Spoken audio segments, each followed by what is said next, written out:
Hello and welcome to the Cancer Interviews podcast. I'm your host, Bruce Morton, and on this segment, we have a guest with a compelling story. He is Tim Scott of Irvine, California, who beat cancer not once, but twice. First, ocular melanoma, and then non-Hodgkin lymphoma. We're hoping that Tim's story can be both informational and inspirational. So now let's bring him on. Tim Scott. Tim, welcome to Cancer Interviews. Thanks for having me, Bruce. Tim, we'd like to start off by getting to know you a little bit better. So if you would tell us where you're from, what you do for a living, and what you'd like to do with your leisure time. Well, I'm from Eugene, Oregon, track town. Grew up there, went to Sheldon High School and University of Oregon, played on the golf team there, then turned pro right after that and played on the mini tours for a while, trying to make the PGA Tour. Didn't quite get there. Got into the golf business after that for, probably about a dozen years, working at a couple different courses in Portland. And then just wanted to do something different. And I always enjoyed teaching golf, and I really wanted to do something with teaching. And so I ended up going back to school and getting a MAT from Pacific University in Oregon and became a teacher, public school teacher for almost 15 years. And that was all in Oregon, in Central Oregon. We lived in Bend there for quite a while. And then we moved down here. My wife and I, most of her business was in the Bay Area. So we moved down here 2012. And then just recently, Halloween, about 6 months ago, we moved down to Southern California for another opportunity that she has. Some things I like to do I'm athletic, I'm a competitive runner, and I was golf pro for a long time. I don't play much golf anymore, but I do play speed golf. I've played speed golf for years, and just kind of all outdoor things. I'm right now signed up for an Ironman triathlon in November. We'll see if it happens or not, the way things are going. But yeah, that's about it. Have 3 kids, 2 that are also went to University of Oregon. One in Oregon, lives in Oregon, the other one in the Bay Area, and then an 11-year-old son who is here with us. Well, Tim, I have to tell you from personal experience, there are plenty of native Californians that have ended up in Oregon. Not quite as many native Oregonians that end up in California. Do you like being in Southern California? We were talking about it just the other day. Never, ever thought we got to live in Southern California. That was never on the radar. And here we are. And quite frankly, we're kind of loving it. So, yeah, I just didn't see that coming. Okay, now I have to ask you, there was a time in your life when cancer was the farthest thing from your mind. If you would describe what life was like before you were first diagnosed. The timing is just incredible. It was 2012. After years, I had gotten the golf bug back, and I was 48 years old. And I thought, man, you know what? I'm going to try and make the Champions Tour. And so I had started that fall of 2011, started getting some lessons again from a buddy of mine, all that. I was really geared up to actually stop teaching at the end of the 2012 school year. We were going to move to Phoenix. And literally the day before, or the day that I was diagnosed, the next day, my wife was flying down to Phoenix to put an offer on a house. We were going to move to Phoenix. And that would have been on a Friday. This was on a Thursday, April 19th, 2012 is when I was diagnosed. Now, sometimes, because everybody's journey is a little bit different, sometimes people have some warning signs, some preparation that a diagnosis could be coming. It sounded like for you, it was rather sudden. Farthest thing from my mind. I started to, in my right eye, and I don't know if it was 6 months before that or 4 months before that, I started to notice if I closed my left eye, there would just be this kind of gray area up in the corner, inside part of my eye, if I went like this.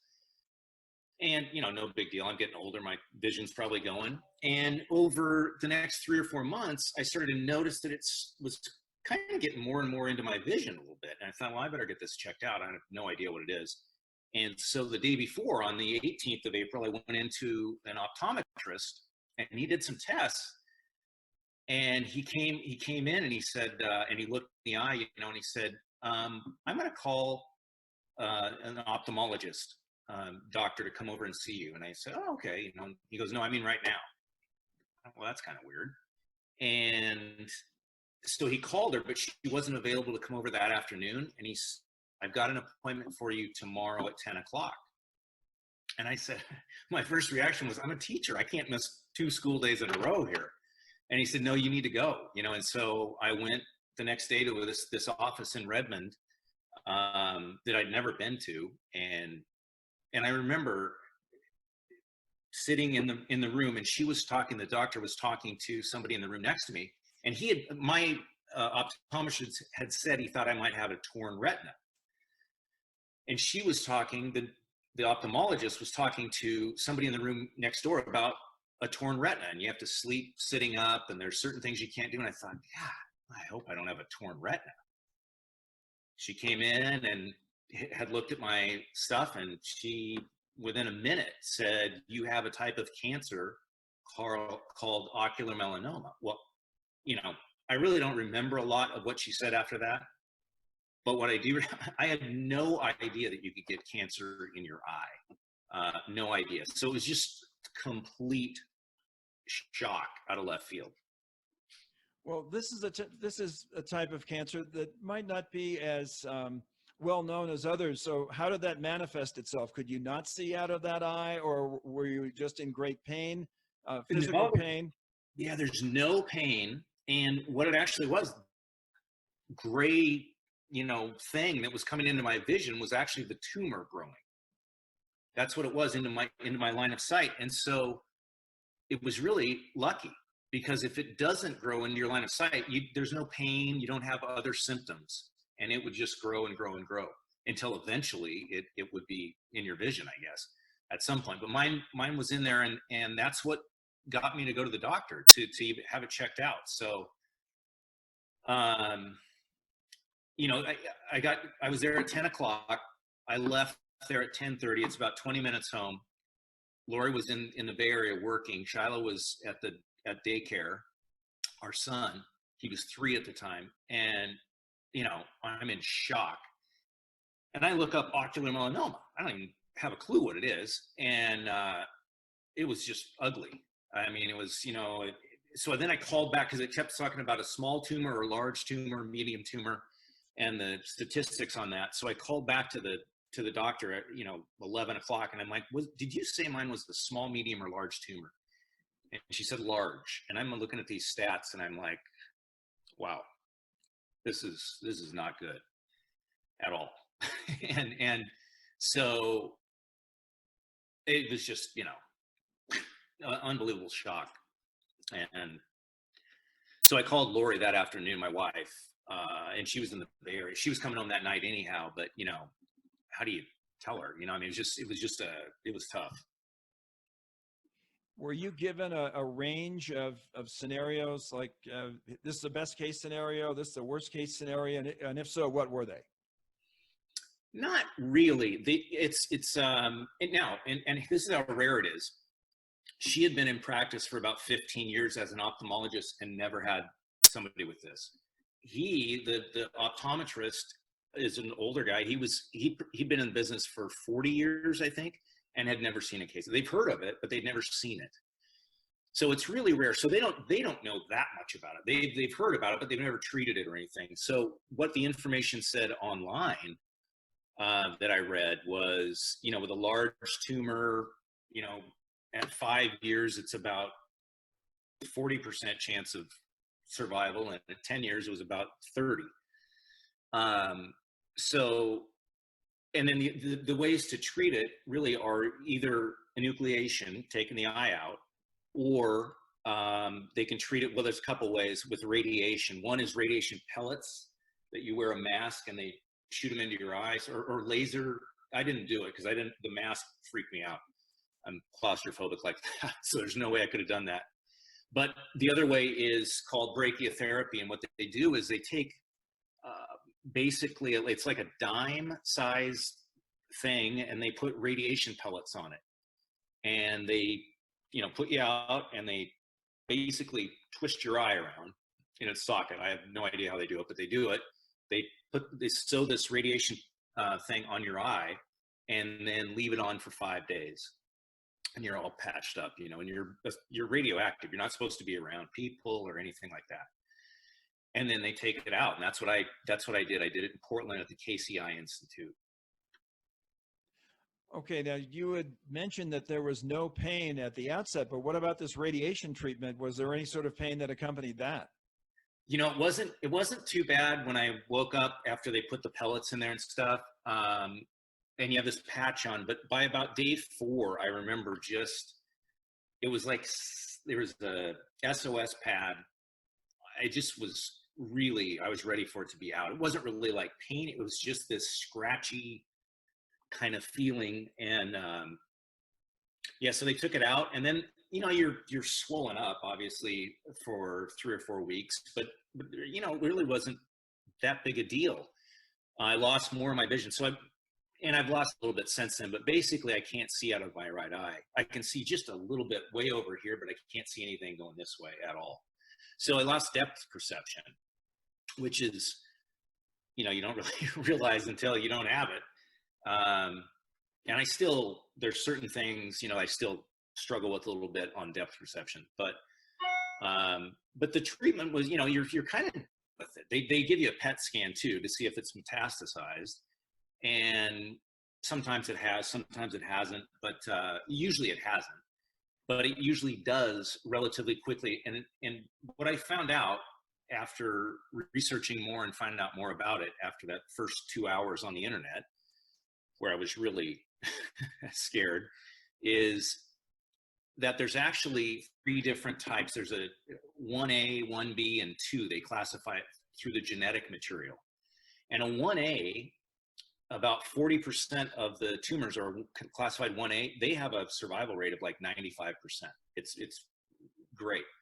1B has a survival rate of about 80%. And class 2 has a survival rate of about 30%. My tumor was class 1B. So, when I got that call, you're just hoping they don't say class 2. I mean, please be 1A, but class 2 is just, the numbers aren't good. And so I was 1B. So that was, way better than it could have been.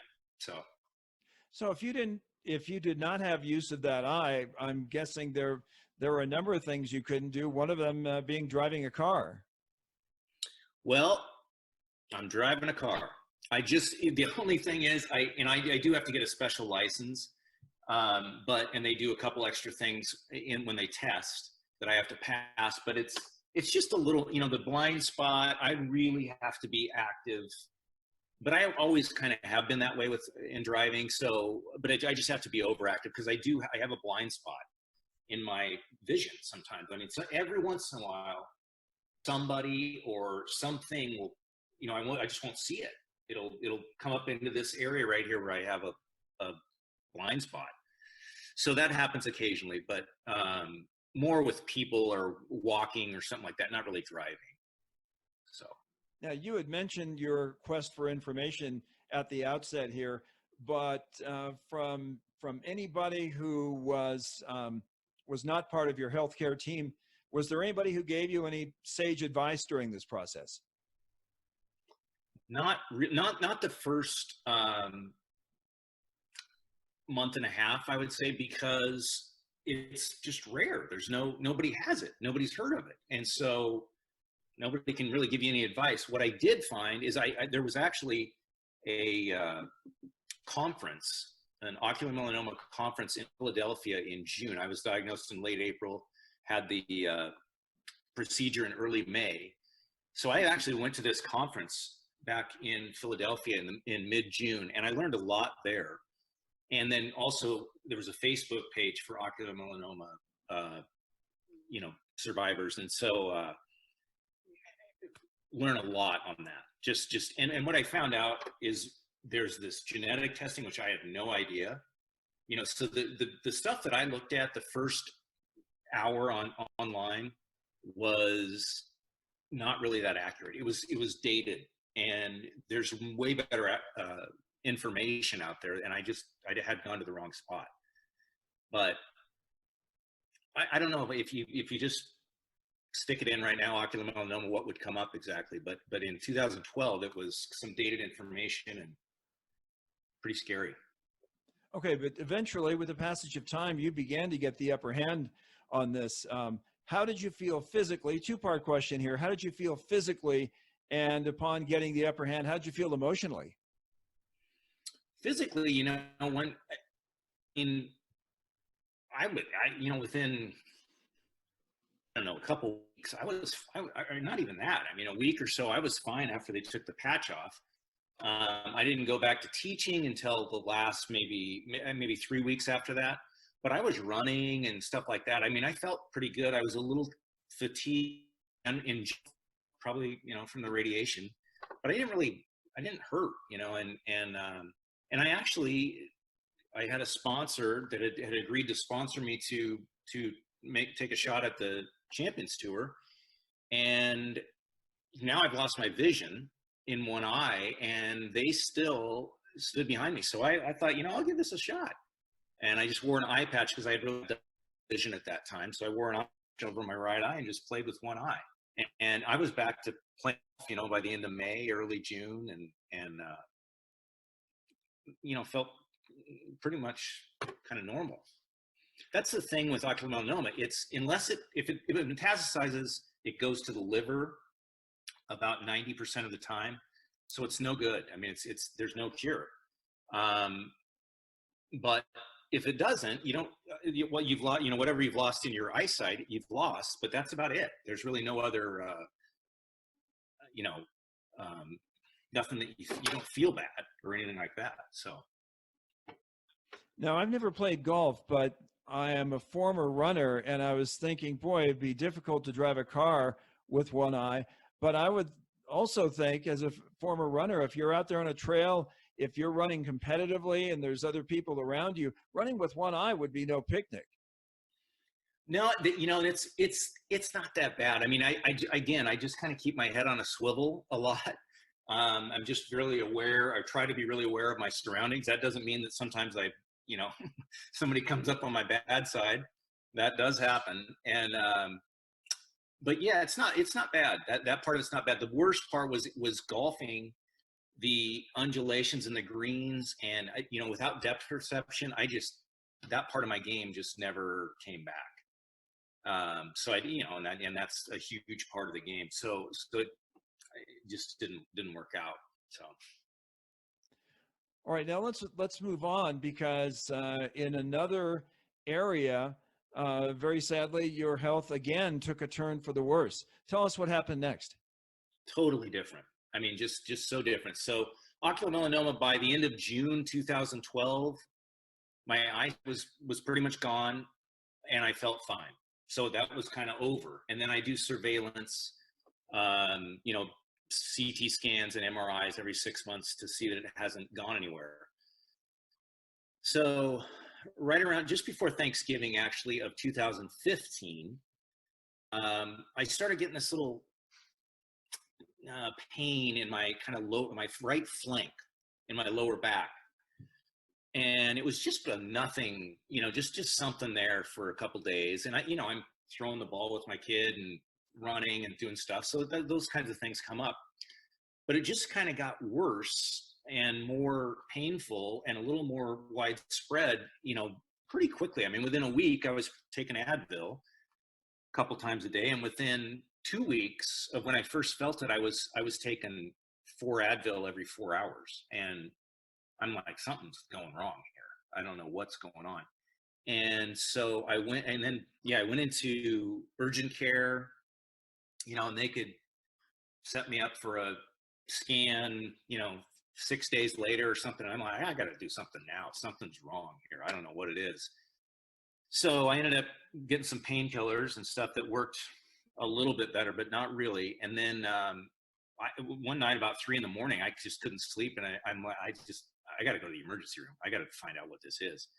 So I went in there, and they did a CT scan, and they didn't see anything. And so they said, we don't see anything. And I'm like, oh, well, that's good, I guess, but there's something in there. Something's happening inside my body here. And so that was on a Saturday. On Monday, I called my ocular melanoma specialist, ocular oncologist, and I called him and I said, and it's kind of where the liver is. And I said, God, something's going on here. I don't have any idea what it is, but it's incredibly painful, all that. So he got me in on Wednesday, the day before Thanksgiving, to see him. And so I went and saw him, and he said, we're gonna schedule as soon as we can for a PET scan. And I got in Monday after Thanksgiving. So that weekend and through there, I was living on Advil. I know it's horrible for you, but I'm telling you what, if I didn't take it, it was bad. So I got in there Monday for a PET scan, and I couldn't do it. PET scan, if you don't know, you're laying down, they put this, whatever it is, liquid in your body, and for about 45 minutes, you're supposed to lay still, and then you go into the machine, and it takes about an hour to do your whole body. And the thing is right here, and I couldn't do it. I could not do it with the claustrophobia. And so they just CT scan at that point. And then we're driving home literally from UCSF in San Francisco to, a half hour after the CT scan. And they said, we don't see anything. And so now I've had 2 CT scans that don't show anything, and I am in intense pain. So the next morning, I'm just at home doing whatever I'm doing, and I get a call from UCSF, and it's the same doctor from the day before, and he said, actually, after re-examining, we found a tumor. We found an enlarged lymph node, is what they said. And what had happened is basically it was right under my belly button where the lymph node was, but the pain was referred over here to the flank. So they were looking in the flank, but the actual problem was under my belly button in that area. So that was it. I got another call, and I asked them, I said, do you think, is it cancer? And they said, yeah, it's cancer. And I'm like, oh my God, here we go again. So that was the start of that one. Well, Tim, there are so few of us who have suffered cancer who have had to go through it twice. So I can't even imagine what it would be like to get that bad news a second time. And I would think that emotionally, mentally, that would put you at a crossroads. Either getting this bad news a second time could just make you crumble because you thought, I've already gone through this once, or did going through this a first time result in your kind of redoubling your resolve? I think both. Honestly, it was so different. I had no pain with the ocular melanoma. It was kind of done once after a couple months. You're just hoping it never comes back, and you lost your eyesight. But it's over. With this was intense, life altering pain. I mean, and so to just carry on there. So I did. I'm just like, are you kidding? What's going on? But at the same time, it's like, it's not in the liver. We were happy about that. I mean, because I knew that wouldn't be good if it was the ocular melanoma metastasizing.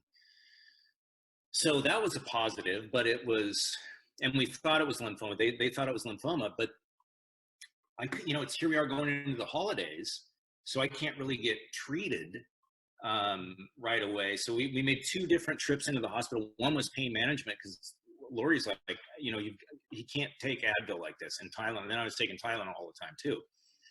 And what would happen though, if I didn't take the painkillers, was I would literally, it probably happened 4 times. I would literally, if they wore off, I would be on the ground rolling around. I mean, it's a pain nothing's ever come close to it. So they put me on some opioids and Oxycontin and all this stuff. And then I started getting treatment finally after Christmas. So December was just kind of a drug-induced haze, really. But I did have a lot of resolve, I guess, once you get through the initial shock, then it's like, well, what are you going to do? I mean, you have two options and given up. I mean, I'm not going to just throw in the towel or whatever. So you just do, try and find the best care you can. My wife, Lori, was phenomenal because I wasn't really in shape to do that. I was drugged up so much. And she got me in with a great doctor, great oncologist at UCSF. And I started treatment in early January. First one, you had to be in the hospital for 5 days. And then after that, there were 6 rounds of it. So it ended about late April that year, 2016. About 4 years ago right now, yeah. Tim, you'd mentioned treatment options for the melanoma. What were your treatment options, if any? Did you have options, or was there only one way to go in terms of treating the NHL? There really was.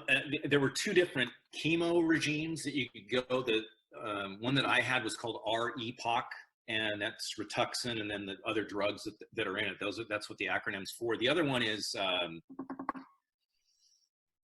can't think of it, but it's more widely used. The other one, but my oncologist said, I think this is such an aggressive type. I think you're going to have a better chance with r-epoch than the other one. So I don't know anything, and so there really wasn't with the amount of pain too. It had to start soon because there was no surgery option. There was nothing like that. So they started it, and there we go. And it was is dose adjusted. So what happens on that is they give you whatever dose they give you the first time, and if your numbers, you do 5 days on, 16 days off.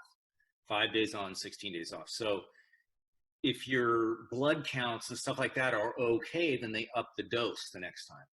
And if they're okay, then they up the dose. And so, and I didn't know this at the time, but he and 2 other oncologists that I've said that every time they up the dose on you got, boom, nailed with this stuff. I mean, it's about as much as you can take. So, and it's by the end of April, early May, after I was done, I was just not, unbelievable how much it takes out of you. Well, I'm sure other people have, but I had no idea because this was so different. This didn't take really anything out of me, the eye, but that just, you don't feel like doing Tim, what could you and could you not do when you're on chemo?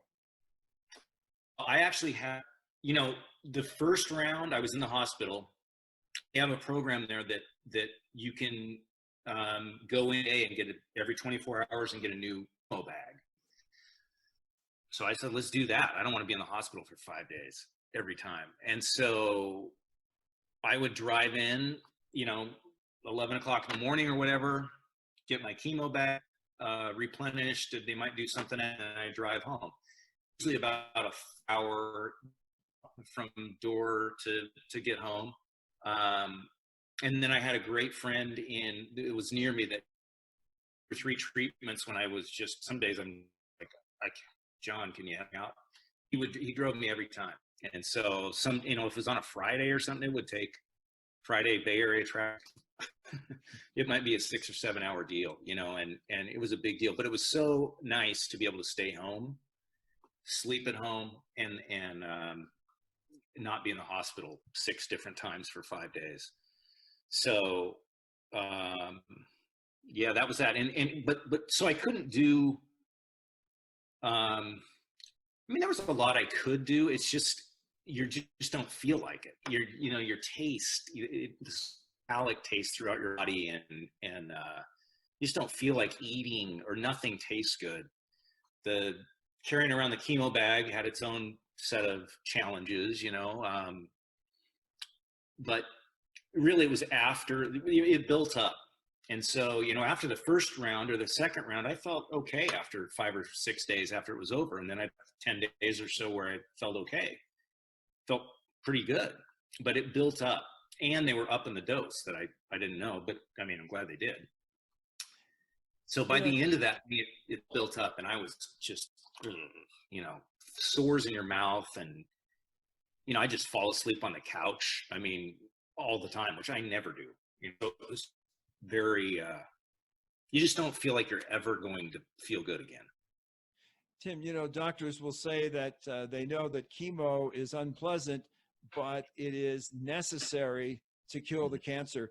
Do you now know where they're coming from when they say that? Oh yeah. I mean, it really, what I had, and I know everything's different, but I had really knocked me down, I mean, just where, yeah, it's tough. And that's tough emotionally, because physically, obviously it's tough. You feel terrible. You have no energy. Like I would walk, I'm a runner. I would, go out and walk a quarter mile sometimes, and just be, could hardly do it, so that's how you feel physically. But mentally, you're just like, God, am I ever going to feel good again? It's hard to see 3 months down the road. So, and then you don't know, that's the other thing, is you don't know if this is do the trick. About 70% of the time, he told me the first day, said about 70% of the time this works with the kind that you have, but 30% of the time it doesn't. And so you don't really know that, and you don't get that final PET scan until 3 or 4 weeks after your last treatment. So you have that time, and if it's worked, until you get the PET scan results. And the PET scan, of course, I do that. I get claustrophobia. They ended up putting me out, just under anesthesia, and they did it, and it came back, clean. So, Tim, I would guess that accompanying that would be, and you're the one to quantify this, but a certain feeling of helplessness. You feel like to some degree you're out of control. What was your source of strength in terms of dealing with this? Oh, really? My family, my parents helped out a lot. They were living close. My wife was phenomenal. I mean, she was such a support for me. And, when I was doing the opioids in December, I had to take those every 4 hours, and, throughout the night, or it would just get me. And, she just would set the alarm, and she just took care of me, really. And so, that was a great sense of strength. My kids, and being around for them, and just, I don't know. It was just, you just fight through it, even though it's hard to see the other side sometimes. And you really don't know if you're going to get to the other side. You had mentioned briefly Lori and her role as a caregiver. Could you just elaborate a little bit more on what she did, not only, in a medicinal sort of way, but an emotional way to keep you going? She did a ton, and she had just started a job that in the summer of 15, 6 months before this, 5 months before this, as a regional manager. She had a ton on her plate, and now this happens, and I'm kind of, somewhat incapacitated, at times. And so emotion, yeah, I mean, just understanding that sometimes I don't really want to talk.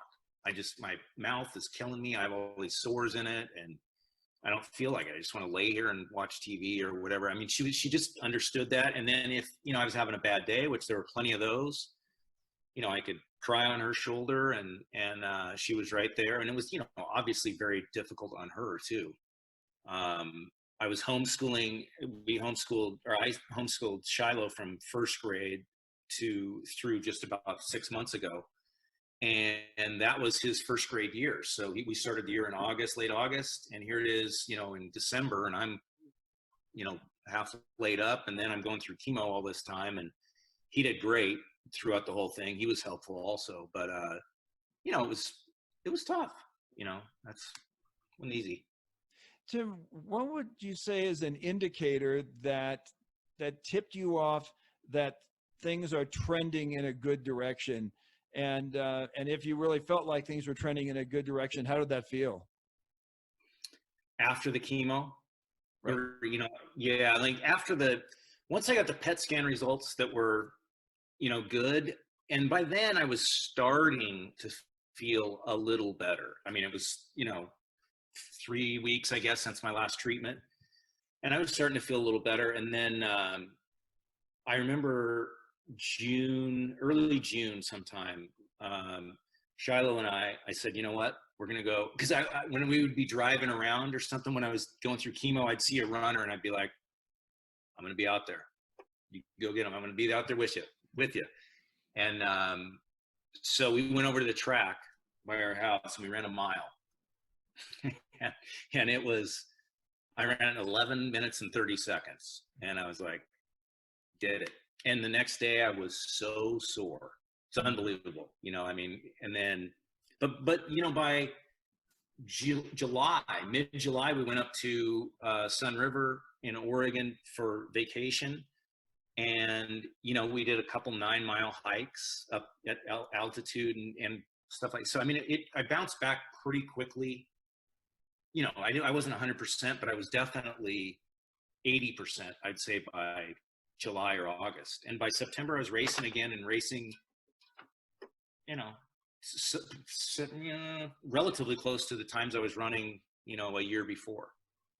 So it came back fairly quickly. It was late, about April, May was just really rough. But you could start, every day you'd start to feel a little bit better, and the mouth sores would start to go away, and that taste of whatever it was, chemo all through your body was kind of going away. So there was light at the end of the tunnel at that point. So how did it feel to be able to taste food again? Great. I mean, it was just, nothing looked good. In fact, the only thing that really sounded good or looked good to me sometimes was Taco Bell. I'd get, like 3 tacos, and it just inhale them. But most things just didn't do it. And I never eat Taco Bell, but it was great at the time. But Tim, so you got past that. If you can try to encapsulate it, try to succinctly say it, how would you describe the feeling of triumph that came with getting past this? There's that feeling with both of them. It's way more so with the lymphoma, just because of it that was 7-8 months of life being way interrupted, whereas the ocular melanoma really wasn't. It was a couple months, and it was scary, and it still is, but it's kind of over. This you felt awful. I felt awful. So getting past it and getting the clean PET scan was nice, but there's just something that you never, or I don't ever really feel it's in the past totally. I go for surveillance for these things, and I start to feel a little something somewhere, and I'm like, ooh, what's that? And I don't think it'll ever go away for me. And kind of for me, and I see both sides to this. I'm a little bit like, I don't kind of want to say it's a fight, because my older brother, when all this is going on, he died in 2015 of cancer, and he fought his everything, but it just was too much, and so I just kind of, I don't like the connotation that you didn't fight hard enough if you die, if you lose to it, because and part of me is, there's always that, it's always around, but I don't really think about it that much unless something's kind of bothering me, like I think it might be a symptom of something. Otherwise, I don't really think about it that much anymore. So at this point, Tim, is there anything that you and Lori and Shiloh do periodically to celebrate the outcome of your journey? We celebrate it all the time, just by loving life, really. I mean, we don't really have my 8-year anniversary of OM diagnosis was a week ago, April 19th. Some years we've talked about like what the day was like, what that time was like. Lori and I will do that. We didn't this year. Around Thanksgiving, Christmas, it always comes up now, the anniversary of NHL, and how that was. But we don't, I wouldn't say we really do anything specifically. I just think it's more just, celebrate being alive and doing our thing. Now, Tim, one of the reasons, I mean, the reason behind myself and my associates, Jim Foster and Suzanne Foster, for establishing Cancer Interviews was to give back. We're certainly not alone in that sentiment. Could you talk about what you have done, fundraising, et cetera, to exact some of your own giving back? Yeah, after ocular melanoma, once I was kind of past that and just onto surveillance, I started thinking about, you're pretty powerless, right? But I thought, God, what can I do to help out somehow? I just felt like I had to do something to help out, so, and like I mentioned before, I played speed golf and thought, I'll have a speed golf tournament. And so the first one I did it on my own. I went to Bandon Dunes, which is a great golf resort in Bandon, Oregon, and Oregon Coast. Yeah, Oregon Coast, beautiful. And there's 5 courses there, and I thought, well, I'll go play all 5 courses in less than 5 hours and raise money. And so that ended up raising about $18,000 for that. And I thought, well, that's cool. And so then I thought, well, maybe there's other people that want to do this. So we came up with the Napa Speed Golf Ultra for ocular melanoma. And so in 2015, we had 8 participants, and they had to raise, a team had to raise $5,000 or $6,000, and an individual had to raise $5,000 to play. And we played for 12 hours. So everybody played on their own for 12 hours, how many holes you could play. And we raised about $35,000. I thought, well, that's good. And so then we did it again in 2016, right after it was like April 21st or something. And my chemo was over on like April 15th. Had no energy. And we went ahead with it because I had already started it before I was diagnosed. And so I had the players, and we were raising money and stuff. So we raised about $45,000 that year. And then since then, I've done a couple other things. I did a 50K on Mount Diablo that raised about $10,000. And then last year raised money for my oncologist at UC Davis for the lymphoma. He's developing a non-toxic treatment for lymphoma, which would be phenomenal if they can do that. And so, but he has a tough time getting funding for that. And so raised money for him last year for that, and about $25,000 doing that. So, doing what you can and trying to help out. And what's the feeling that accompanies that helping out, knowing that you're doing tangible good for others? Well, it feels good, to do something to, because you feel kind of powerless about the whole thing. Like, I know $10,000 or $100,000 in the grand scheme of things isn't much at all. It's a drop in the bucket. However, if everybody thought that, then we would never raise any money for these things. So it's kind of like voting. Does my one vote really count? Well, probably not.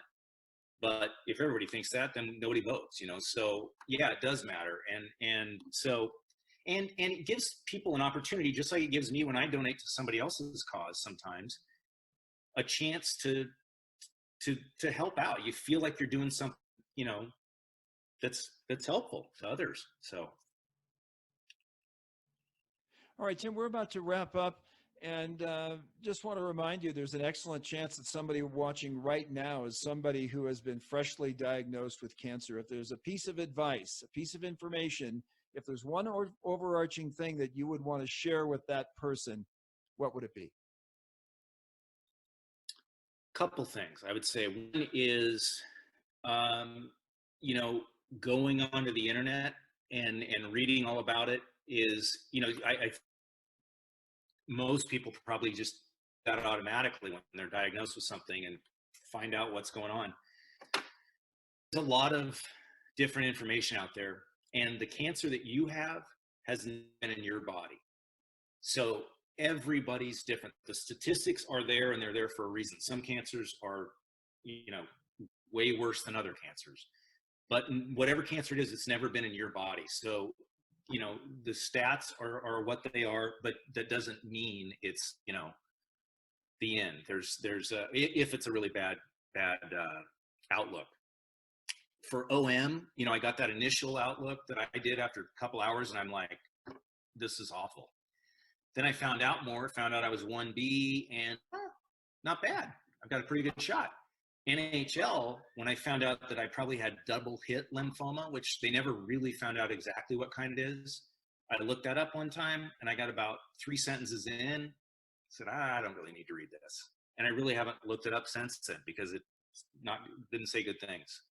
And I don't really want to think about that. So it's up to you. I mean, if somebody's watching this, I would just say, if you want the information, if you're okay with seeing a really bad diagnosis and knowing that that's, that you could be an exception to that, and you're comfortable with that, then I'd say go ahead and research it. If you're not okay with that, then I wouldn't really do that. I'd find out ways that you can help yourself through diet, exercise, whatever it might be. But, don't get caught in that trap where you see a bad, it's only 10%, I'm done, or whatever. It's never been in your body. You never know. And there's breakthroughs there's been in ocular melanoma, in the 8 years since I've had it, there have been new treatments that have extended life already by leaps and bounds. So there's not a cure, but they're getting toward, maybe there will be one in a year, in 10 years, who knows? So. Okay, Tim, thanks very much for sharing your story. We were hoping that it would be informative and inspirational. I think it's checked both boxes. Tim, thanks so much for sharing the story with us. We're all better for hearing it. You're welcome, Bruce. Thanks for having me. I appreciate it. Thanks, Tim. And to all of you listening, please know that you're not all alone, and we are all in this together. And do remember that together, everyone achieves more. So until next time, take care, and we'll see you on down the road. Thanks for joining us today. For more information, please visit us online at cancerinterviews.com. We appreciate you tuning in, and we'll see you back here again next time on the Cancer Interviews Podcast.